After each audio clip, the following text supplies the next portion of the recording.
How are you looking out there?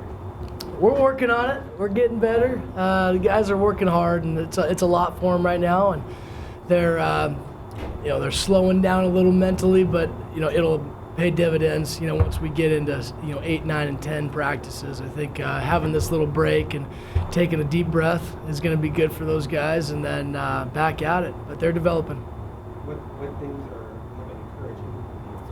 I think the urgency of those guys, as far as wanting to learn it, studying film, being at things on time, being prepared, overall has been pretty good. And again, it's a process, and we're building at it. But I think the effort is pretty good out there at times. Sometimes they're playing a little slow because they're thinking.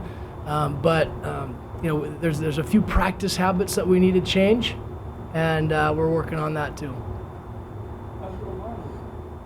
O-line's working as well. They're getting after it, putting in some run schemes and trying to figure out some of the new fronts that Coach Lewis has given to us and things like that. But there's some young guys that haven't had a whole lot of snaps yet, and that's part of spring ball. They're in that process of learning a new offense and new terminology and trying to communicate with each other. Are you worried at all about the speed? I know most programs don't get a whole hell of a lot of speed.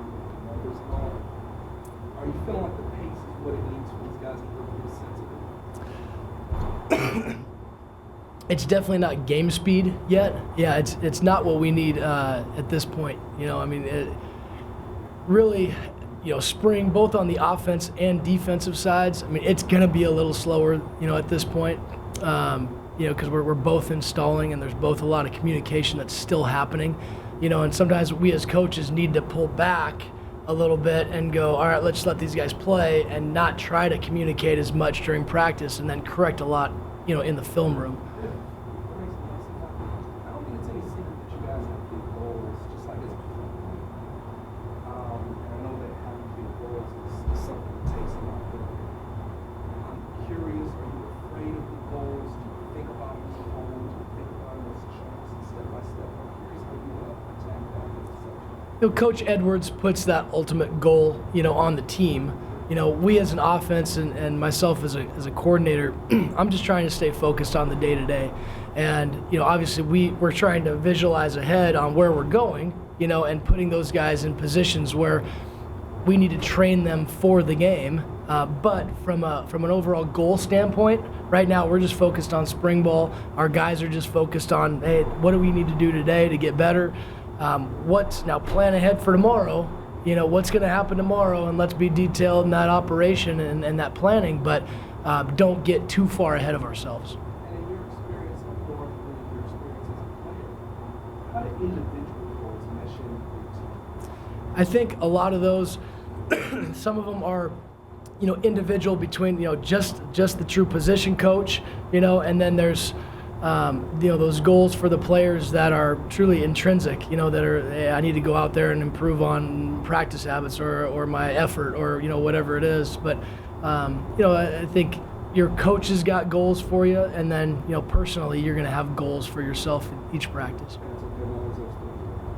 Yeah, I think we're all trying to go in the same direction with what Coach Edwards is setting, big picture goals, and then the things that he's talking about from a team standpoint, we're trying to mirror from an offensive standpoint and a defensive standpoint. I think we've had a chance to talk to some Jack Smith came on board.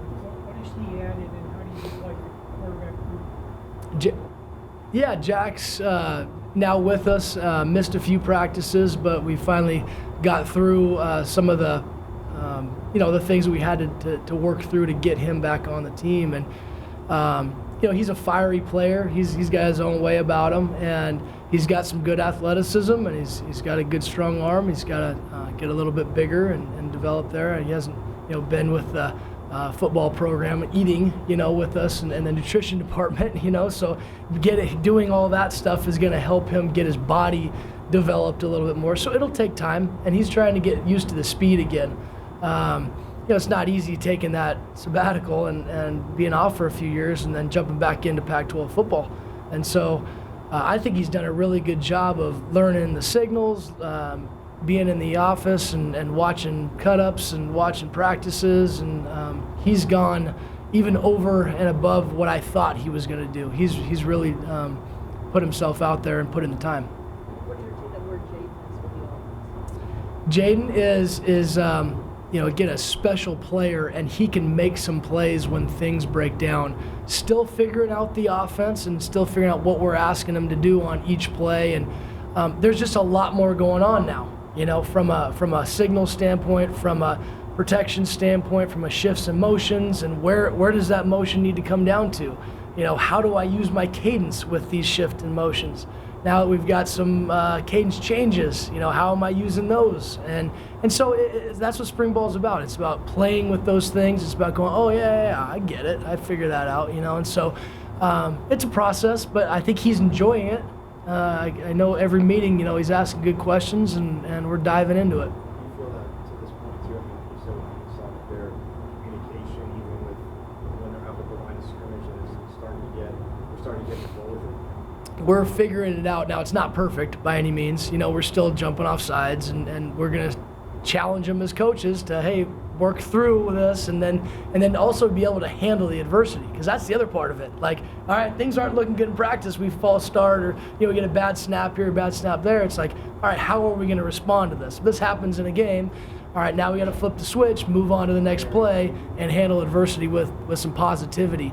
And I do think spring is also about those leaders that have left the program now, and who are the next leaders that are stepping up. And so challenging those guys to now, as soon as we start to see that dive in practice or that adversity start to hit, what are you going to say to help the team out? Because it can't always come from the coaches. Are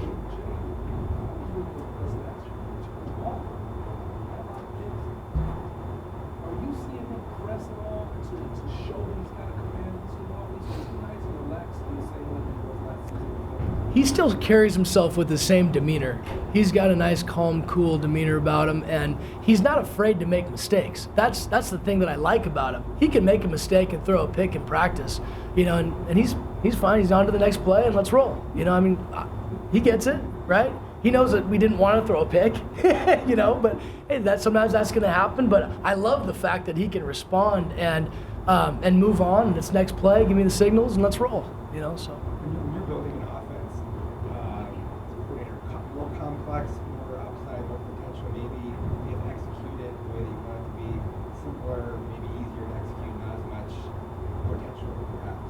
But how do you look at that in terms of putting together your scheme, and then also thinking about how much guys can handle and manage? Right. It's a great question. The potential for the offense, and we actually addressed that after practice today with the offense. Just here's big picture wise, here's what we've got in, here's the chunk of what we could put in, okay? And now we need to be very detailed with that, what we've got in right now. And so that's a fine line, and we got to just understand it's still early, in the process of them understanding even just the operational stuff. And so we've got to be smart with how much we put in, but we also got to challenge them in their own right to be able to go, all right, this is going to be tough. We want to show you that it's going to be tough, and then that can kind of set the tone for that future learning. And again, it's all about creating habits. So if we can get them to change the way they're learning and change the way that their habits are for studying or for watching film or for looking at the playbook, those are all going to be benefits, in the future. Coach, it seems like this year the wide receivers have a lot more flexibility and freedom in adjusting route running. Can you speak to that at all? There's in the offense, there's a lot of ability to make signal adjust, to make to read coverage, and to take advantage of certain opportunities. And are we good at that yet? No, we're not. But we're starting to understand that the guys, these concepts that we're putting in, whether it be the route specific stuff or whether it's true full concepts, there's a big picture of what's the defense playing, what's the defense giving us. And so a lot of those guys now are transitioning their mindset to identifying safeties and coverage and where's the leverage. And so there's changes, for them. And then when are we going to signal adjust? What plays are we going to signal adjust on? Where are those possibly going to happen? So I've got to, have that communication with the quarterback and go, okay, I'm ready for it. Yep, you gave it to me, and here we go. and so we're still having some of that issues. But the nice thing about spring ball is we can go practice, and then we get to go watch it with them, and go, okay, here's this, here's where this happened. All right, hey, look at this leverage. Here's where we could get this certain route. Okay, here's the signal adjust. And then for the second part of practice, we've already gone through 7. Now here's 8 through 15. Now we can kind of re-go over it. Here's the situations where we want to use these things, and then get into some of the adjustments off of what we've already run. So you're just gonna keep installing and then revisit the kind of where you're at certain stages. We're revisiting right now. We're revisiting this, and that's the nice thing about the way Coach Herm set this thing up. You've got these practices, and then we've got a chunk of time now where we can go back as coaches and go, all right, let's take a look at it, evaluate, see where we're at, what do we want to install, what do we need in, what do we need to put in still, and whether it's situationally specific to the goal line, or whether it's short yardage or things like that. Where are our limitations personnel-wise, and then figuring out what can we review and jump back into. How many of the interceptions or just jeopardy throws have been product of quarterback and receivers saying just different things? Like the receiver doing one thing because when he's reading and James doing one thing, or the quarterback reads something. There's some of that. There's, I would say a lot of it has to do with us at quarterback not seeing the safeties, and our safeties, I'll give them they're doing a good job. They're flowing pretty good, and they're seeing eyes, and even though we're trying to be looking one way, they're flying, but we're putting a little too much air on it where they can get under some balls, And Equal in coverages a little bit. Is that part of it, you think? Just a little bit. We got to understand the coverages a little bit better, from a wide receiver standpoint, but also a quarterback standpoint. Understand what type of ball we need to throw on certain routes, taking some air out of some balls too if we're not getting behind the coverage. Speaking on wide receivers, can you talk a little bit about Brandon Pierce and what might be the team? Brandon's been fiery. He's been out there and he's had a little spark to him. He's competitive. He's very inquisitive, and he'll ask questions, and he wants to get the knowledge and be right. So I've been extremely impressed with him. So far as just him coming out to practice and wanting to give me the ball, and I'm good with that. Yeah, I want guys that want the ball and want to go make plays, and as long as they're doing the right things on and off the field, then I want those hungry guys, and he's definitely got that fire to him. Have the 2 freshman running backs shown you what you would expect to see in the first 2 weeks of their college life? Yes, there's a lot of thinking going on, but they are coming along, and they're developing in this whole process of the operation, seeing signals and where do I need to align, shifts and motions, cadence changes. There's a lot to it, and so they're both physically, they will be ready to go, and now it's just getting to that mental point where they're very mature kids. That's what I will say about those guys. They're mature. They handle themselves really well. They understand what it takes, or they're getting to the point where they understand what it takes to be a college football player. They're getting used to the game speed a little bit. It's not high school anymore, so this is happening a little bit faster. And now it's just making adjustments, but they're both smart guys that are able to evaluate practice and go, okay, I got it. They're coming along. Can you talk about the role of Ethan Long in the offense? Because he's been playing reps in different positions. Sure. Yeah, Ethan is, has the ability to play some quarterback and throw the ball around, but he's a good athlete, and we want to make sure we utilize him. Knowing we've got a quarterback coming in the fall and adding to that mix, we're trying to test Ethan out at some different spots and see where he can pick up some of that stuff. He's a smart football player, and he's hungry, and he wants to get on the field, and so we're just trying to find some different ways to do that for him.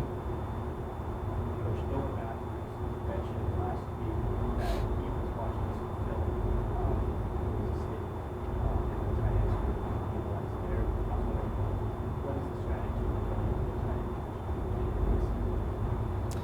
Well, I think those tight ends in that room right now are hungry. They're excited, they're hungry, they can see some opportunity, And going back and watching some game film and seeing some different things that we did at Boise State, I think is exciting to him. Now it's there's a lot to the tight end position. It's run game, it's pass game, it's protection game, and we'll use our tight ends in protection. And so there's a lot to be fed to those guys too. So the hunger's there, the urgency's there. I think they are excited to be in this offense, and now it's just the understanding of what it takes to play that position in this offense.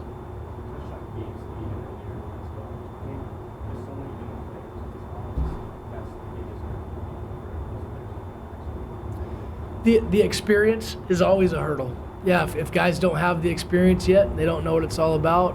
That's going to be an issue. And so some guys handle it better than others, and we're trying to train them. Going back to that, we're trying to train them and train their habits to benefit them. And then ultimately, at the end of the day, we can only have so much time with them as coaches. So they've got to plan ahead and where can I get this extra study time, and what means and what support do I have.